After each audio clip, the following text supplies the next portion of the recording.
Very much, Ollie. It was always going to be a difficult challenge. It proved to be that right to the death. Yeah, definitely. Of course, very disappointed to concede with one of the last kicks of the ball or head, the header there, and that makes it harder, of course. But it was always going to be going down to the second game down there anyway. Yeah, the keeper a bit disappointed with that. Well, it's a header from 6 yards. He can save it, of course. I've seen him save them, but it's a structure that we lose. We drop too deep, and we get blocked off. And Schär makes a good run and gets the header on it. We should have attacked the ball with the men we've had there. You said before the kick-off that the performance against City set the standard, and you wanted to get there. Did you feel you were a long way from that today? Yeah, we were a long way. Of course, possession-wise, 50-50. We were a bit too slow with the possession, though. It's sometimes hard on after the back of a game like we had, but that's the learning that we have to get into ourselves, and you have to perform every single week because we're playing against good teams, and these are definitely a good team. And some misses as well. I mean, Harry Maguire, we'll talk about that miss, and Dan missed one as well. Dan James. But that happens, and the one Dan James second half, of course, it happens at times. You don't connect with the ball as you want to, and of course we could have scored one or two more, but then again they had loads of attempts, and especially the header second half from back stick there that just went wide. We could have gone in, so probably a draw is a fair result. We saw why you've invested in Amad Diallo and the potential he has as an instinctive goal. Yeah, it's creative, and he plays with freedom. Great pass by Bruno, by the way. That's of course what makes the goal. And Amad, good first. He's been on the pitch before, but nice goal. He's still got loads to learn, and he'll be better off after having had. Is Ty still in the balance? Obviously, yeah. Makes it very difficult going out there, though. Yeah, of course, but yeah, we'll get players back. Hopefully, they get players back, so it'll be a good game again with two good teams. Well, speaking of that, Martial injury, you've already got Rashford. Yeah. Cavani maybe. But yeah, not very nice, but hopefully Marcus is ready for next weekend, next week on Thursday. So I'm not sure if he's going to be ready for the weekend. Cavani maybe as well for the Milan game away. So we should be putting a stronger team out on paper anyway. Thank you very much, Ollie. Thank you. Yeah, it's going to be a proper scrap, isn't it? Well, Thursday. The thing is as well, they were missing half their starting 11. Yeah. Jake, Hakan Çalhanoğlu, Ibrahimovic, Rebic, fantastic players. Hernandez United have injuries as well, though, up front particularly. No, they do. Obviously, Martial and Rashford is a huge miss for them. But I think this game's set up, for the second leg, because we said if you get an away goal, you give yourself a really good chance, and that late goal for Milan gives them a good chance. But I think United, now they know what they're up against, they'll be playing better in the second game. I think we're all a bit crestfallen with that finish. I saw Dean Henderson walking off here a few moments. He just looked up, didn't he? He was like, coming off the back of that brilliant win over Manchester City, let's see United dominate. But maybe those two games, back-to-back, sum up where this United team are at. Yeah, it's exactly where they're at the minute, the inconsistency of the team. You see how brilliant they were on Sunday, pressing them all against the best team probably in Europe at this minute. So it gives you optimism then coming into a game against not a bad AC Milan team, but not an AC Milan team you'd expect. A young AC Milan team that are better than maybe you thought. Tonight, yeah, I think so. They definitely surprised me. I thought they were really good. As I say, good young players. Kessie was excellent. They got a little bit of experience in there as well, don't forget. I know the keeper's very young, but he's been around a long time. He's a really good keeper. The centre half has been around quite a bit. Yeah, disappointed. But that sums up Manchester United. That's where we're at. That's the inconsistency that you need. Well, you need consistency to win a league, to win trophies. You have to be consistent throughout. And you think of the points they've dropped at home, especially in league games. Do you know what? They're in trouble in this game now. They're lucky. They're very lucky. They snatched your hand off for that 1-1 tonight after the way they performed. And going away next week, if you've not got Martial, you've not got Rashford. I'll tell you what, it could be tricky. It was tricky, to be fair. Tricky already. No, it was tricky. And to be fair, I think United didn't play as well as they could have. But you got to put a lot of credit to that young AC Milan team, the youngest in the Serie A. Came here, we thought they'd sit in, just be happy to be embrace the occasion. But they were fabulous, honestly. They were confident. Brahim Diaz played great. I thought Tomori again, he played great. All the players, you know, they were really brave in possession. That's a well-coached young team, and they played with real courage today, and you've got to commend them for that. Listen, right, success in any walk of life isn't linear. There's always going to be little issues and little blips along the way. When Dean Henderson got the opportunity in the Manchester United first team with David De Gea off celebrating a new baby, there was always likely to be a blip or a moment. And now this becomes about his reaction, doesn't it? Yeah, look, every goalkeeper's made mistakes. And I think for Dean, you only really know the players until you really make a mistake. And he'll know, if he probably stands up. I'm not a goalkeeper, I don't understand technique, but I think if he just stands still, he catches it.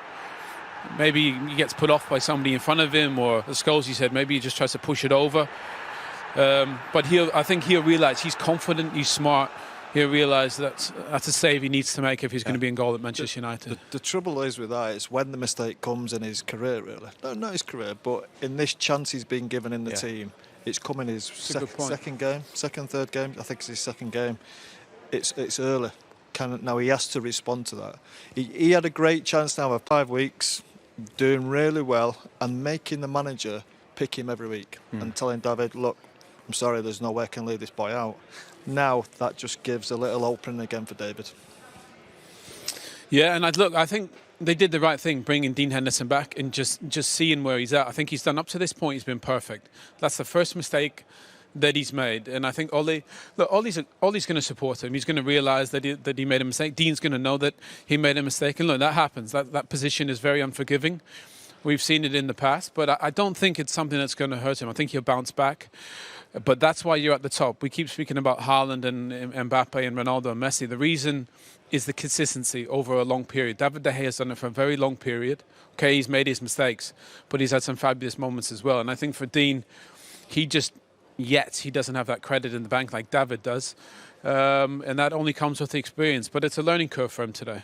How would that have worked in the dressing rooms that you played in? What happens there? Would you have left the goalkeeper to his own devices after that, go over, have a conversation? No, you support him, don't you, Scholes? Yeah, well, look, it depends on the experience of the goalkeeper, I suppose. Yeah. If it's David, you'd probably just leave him alone. Yeah. If it's one of your experienced keepers, leave him alone. Let him get on with it.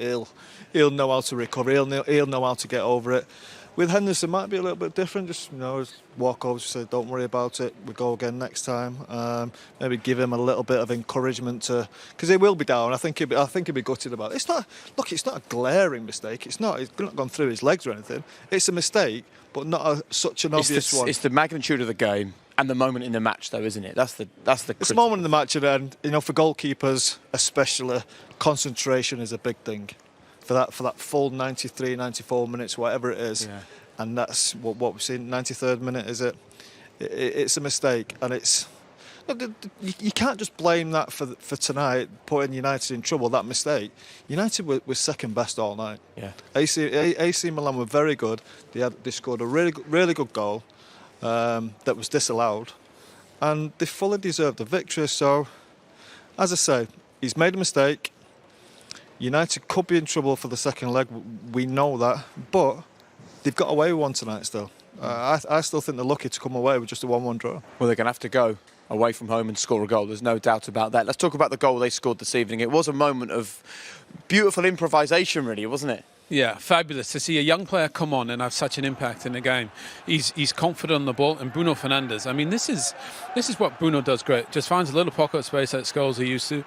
That is an amazing run for a young kid. That doesn't look like there's a ton of space in there. It gets him behind Tomori. The execution of that just shows you, doesn't matter how tight it is, a good pass and a good run beats any defence, and that is a fabulous moment for the young man. I thought you had some really good moments, and that is a brilliant header.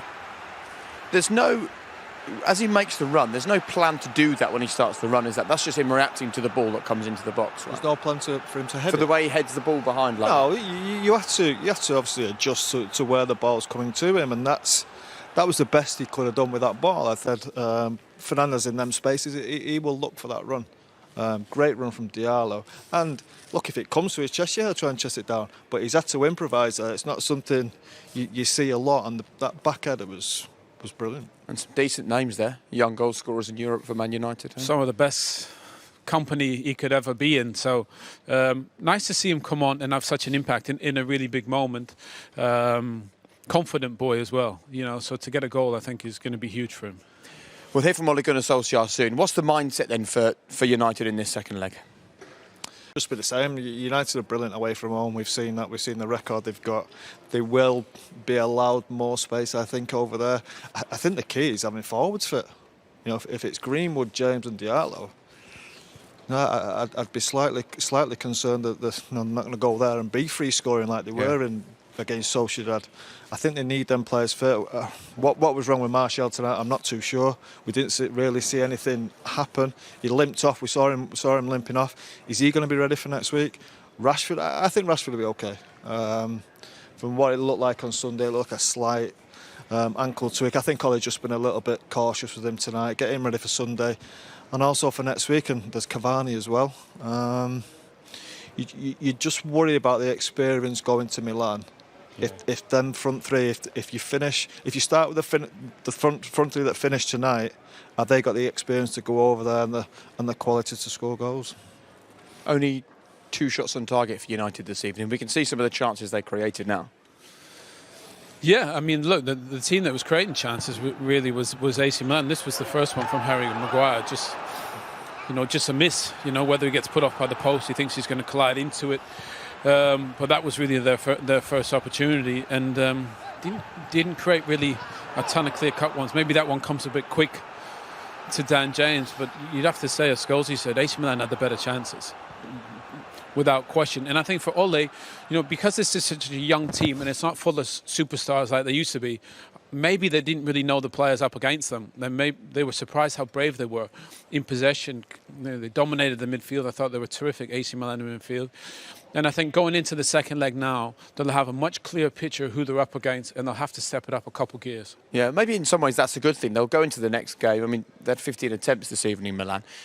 If the Manchester United players did underestimate them tonight, they certainly won't do in 7 days' time. No, they won't. The warning signs were there from right from the off, really. They started brilliant. It was Milan almost started this game as like United started against Manchester City. Really aggressive, really positive. Did everything to try and score goals, threw men forward, and United just weren't ready for it. They just weren't at the races at all tonight.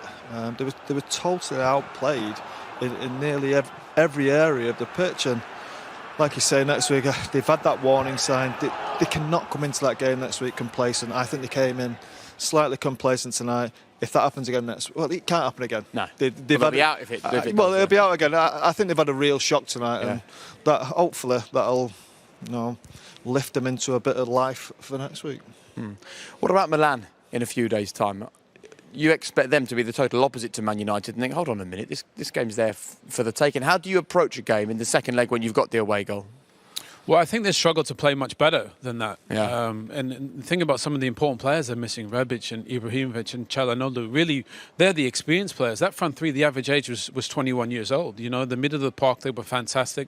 Come back in there. So does the manager change it? What we saw today was a well-coached team that are brave. On the ball, they pressed. They played a high line at the back. So if they play like that, I think they'll, especially with the away goal, they'll believe they can go through. But I think, as Scholesy said, United are brilliant away from home. Yeah. And I expect them to get the job done. So do you remain confident? I mean, their record at the San Siro is not great. But when you look at it this evening, are you still confident we'll be covering Manchester United in a European quarter-final this season? I think if they have the 3 best forwards fit, then yes. I think them forwards away from home are that good that I'd expect them to go through, yeah. What do you think? Yeah, they need to. They need to. It's important that they win a trophy. They're one of the best teams left in this competition. Look, they learned something tonight against a really good young AC Milan team, and they need to be better in the second leg. Knockout competition, you need to find a way. And I think Ole Gunnar, so far in these big moments when he's needed something, he's found something. And if they get a performance like they did against City, then they're going through. He's probably learned a lot as well, and we'll hope to hear from Ollie shortly. Normally he comes out quite quickly. In fact, I can see him emerging down below us right now. He'll be making his way over to Des Kelly in just a second. The frustration for him is that some weeks they're great, other weeks they're not. He has to try and solve this problem, doesn't he? A bit inconsistency. He does, yeah. Look, that's been the problem all year. As much as he's doing on the training pitch, sometimes it's just about attitude. Yeah. I think he knows the quality's there. We've seen the qualities there. He has to try and get the best out of his players and make sure their attitude's right to go into these type of games.